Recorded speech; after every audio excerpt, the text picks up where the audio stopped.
Do doctors relate on a personal level to their patients' fear of death?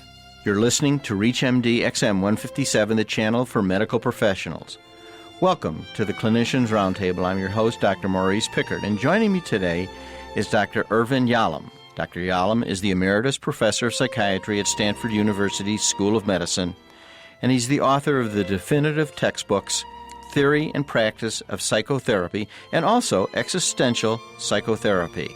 Thank you very much for joining us, Dr. Yalom. Very pleased to be here and talk to my fellow physicians. We're going to be discussing Staring at the Sun, Overcoming the Terror of Death, Dr. Yalom's newest best-selling book. Thank you very much again for being with us. Can you tell us, when you wrote this book, who were you directing it towards? Well, the last 10 books I've written, at least, my audience has always been, secret audience has always been my own psychiatric residents and people training in psychology. So I was pointing towards them, but I'm writing it in such a way, totally jargon-free in my own psychiatric profession, so that physicians can read this book and the general public can read this book, because I'm writing about things that are essentially human and apply to all of us. Early on in the book, you describe Epicurus as a philosopher that you follow. Now, Epicurean, I had always thought, had to do with eating and drinking and enjoying foods and pleasures. Could you tell me how you use this philosopher in your writing? Yeah, no, Epicurus got a bad rap in that he never was anyone who was interested in fine wines or fine foods. He really was someone who was fairly an ascetic. He believed that our needs are very few, that we can satisfy them easily. But he also considered himself a physician. He said, I'm a physician of the soul, physician of the mind. And that philosophy, that's the real vocation of philosophy. We minister to the mind. Physicians minister to the body. And as he looked at what was going on in men's mind, he felt that they were full of despair. And although they didn't know it, sometimes you just see by their behavior, they were constantly consumed with accumulated money and property and fame and glory, and nobody could rest. And every time we got a desire and satisfied it, another one popped right in. And he felt that underneath all this was our fear of death. And so he made that his major kind of a tool that his students would learn. He developed some arguments that would help them deal with the terror of dying. And by that way, we could release man's potential to accomplish other things in their life other than keep fleeing from their fear of death. Then how do you bring that into your office practice? Sometimes I use some of his arguments very, very frankly. Let me give you the one that I always find very helpful for myself and for my patient. He called it the symmetry argument. And the statement, it's very simple. He's saying that where you will be after your death is the same place that you were before your life, before you were born.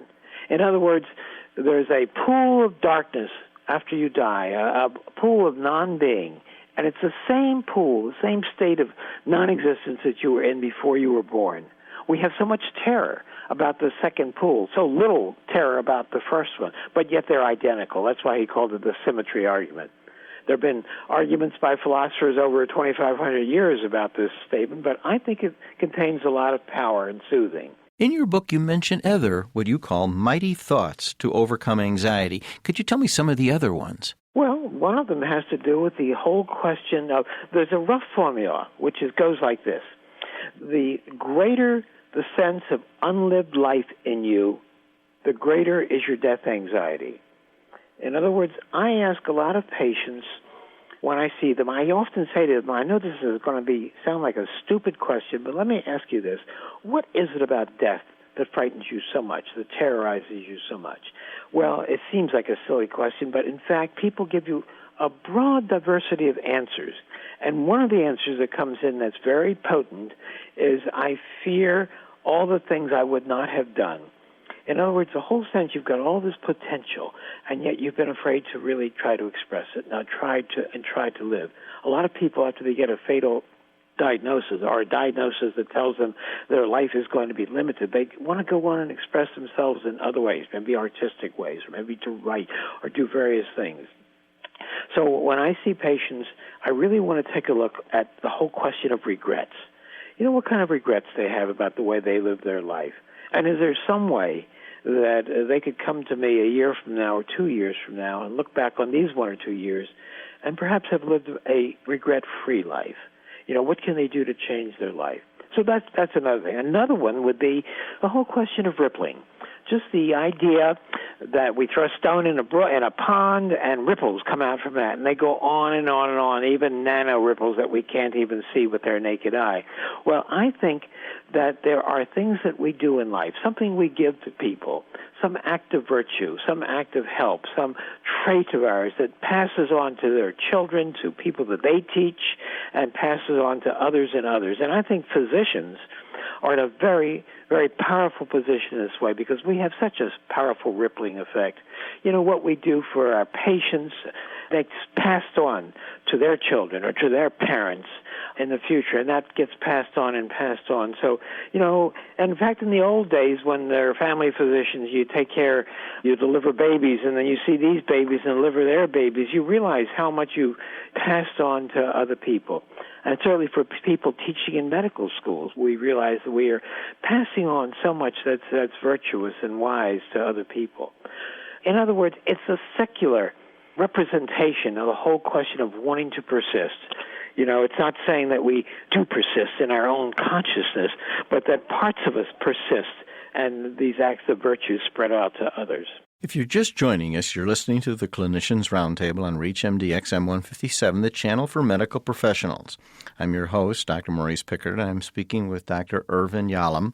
Dr. Yalom is the emeritus professor of psychiatry at Stanford and has written the best-selling book that we're now discussing, Staring at the Sun, Overcoming the Terror of Death. I'd like to ask you also, other than rippling, how do you incorporate what you call the here and now into a practice that is not a psychiatric practice? That's a little difficult to answer. Let me tell you why. One of the things about the here and now, and by which I mean that a therapist with a patient, or let's say you're working with a therapy group, we spend a lot of time looking at what is it that transpires between the two of us. Because psychiatrists and therapists are interested in studying relationships and studying them in depth, because we have a basic axiom, which is that if you want to know how the patient is responding to other people, you examine how they're responding to you, because there is a microcosm, a social microcosm that occurs in the therapy room or even in the group therapy situation. And if the patient tells you about how they relate to others or how they're relating to their spouse, that information tends to be very flawed and very biased if you can see it with your own eyes. So if we're interested in looking at if some patients will respond to you as a therapist or as a physician, they respond in a very obsequious manner, or they respond in a very arrogant manner, or a very demanding or a very confrontational manner, well, as therapists, we take that, look, this patient is probably, no doubt, confrontational and aggressive and irritating or obsequious in all their other relationships. So we have a treasure trove of information to begin to look at because we're trying to change people. In this day, though, of brief office visits and psychopharmacology now replacing the kind of relationships that used to be called doctor-patient relationships that we really based so much of what went on in our offices in a positive way, what do you do to accomplish this? It's a major problem in the field of psychotherapy because so much of the richness and the gains that we've made in psychotherapy are being eliminated now with patients only being given medication. Almost every single study that's been done indicates, for example, look at the antidepressants. We know that the antidepressants plus psychotherapy are more effective than patients sheerly getting the medication. And that psychotherapy is not anything that can be legislated to be only take, say, 6 hours or 8 hours or only in 20-minute sessions or something like that. Unfortunately, it's a time-consuming process. We need many hours to work with people if we're actually going to change the way they are. Yeah, medications can help, say, with a depression or help with anxiety or a panic, but they don't change the way that person lives in the world. And that means that sooner or later they're going to get themselves into the same kind of situation repeatedly in the future, unless we can do something to help them change the way that they relate to others and to their own worlds. Everything I read uses the word existential in a different way. It's been really one of my frustrations. I go to the dictionary, I get all kinds of answers and none of them seem to go along with each other. You use the word existential psychotherapy in a different way, and I think it would help us if you could tell us how you use it. It gives real meaning to your book. Yeah, I am using it in quite a simplistic manner. I'm using it simply as an adjectival form of existence. So if I talk about existential therapy, I'm talking about therapy that also looks at issues relating to existence. And when I talk about existence, I'm saying to you as the reader or as the audience, listen, take a few minutes and put aside all the other busy distractions you have, all the phone calls waiting, everything else.